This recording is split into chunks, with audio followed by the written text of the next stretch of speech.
The stars are faintly shining over the desert. The radio is clear, but the silence here is never peaceful. At one spot on the Middle East map, an American outpost is under threat. Communication cut off an hour and a half ago. Intelligence reports a few hundred fighters crossed the border and are coming to clean up. Command makes the call. Emergency air evacuation and supply drop under fire at the airbase. Everything comes alive. Squad after squad boards the belly of a C-130 Hercules. These planes don't shine. They're covered in dust from hundreds of missions. The Hercules don't ask questions. They just fly on board our ammo, medical supplies, armored vehicles, and special communications operators. Along with them, allies, crews from Saudi Arabia, Qatar, and Jordan. They take off as one formation, like a herd of war elephants, which gave the move its name. Elephant walk at the edge of the runway, a light ripple in the air from roaring propellers. One last wave, and the whole army is in the sky. In 3 hours, they'll be over the target, dropping gear by parachute, landing troops, and starting the evacuation under fighter cover. Imagine a truck, but not on the road, in the sky, with roaring turboprop engines, a belly full of paratroopers, boxes of supplies, and even jeeps. This is no ordinary plane. This is the Hercules.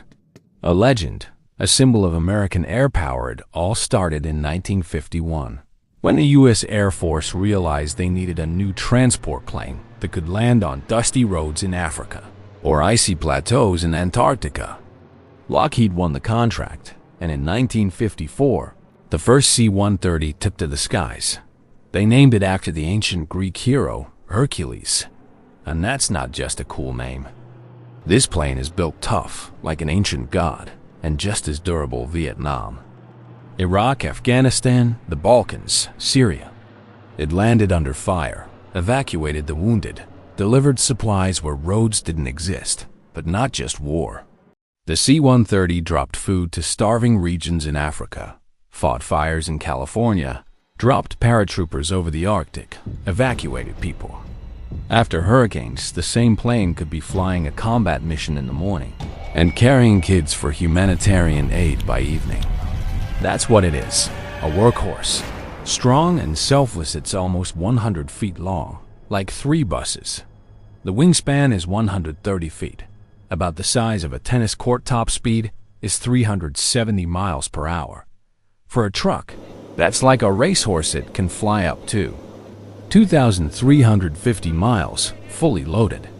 That's enough to cross Europe from Lisbon to Moscow without refueling. It can carry up to 20 tons. That's 2 armored vehicles or 90 fully equipped soldiers. Its 4 Allison T-56 turboprop engines sound like thunder, ready to rise. You'll never forget their low roar at takeoff. There are over 70 versions. The AC-130, gunship, turned into a flying death machine with guns and cannons. The firefighter flies to fires, dropping tons of water. The tanker refuels other planes. In midair, there's even a C-130 with skis, the Arctic Hercules. Despite its age, the Hercules won't retire. Over 60 countries still use it. Its ease of repair, versatility, and reliability made it the Kalashnikov of planes.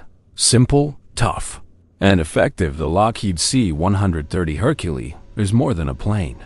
It's a symbol of how engineering and necessity can create a machine that serves humanity for decades. And when you hear that low rumble in the sky, look up.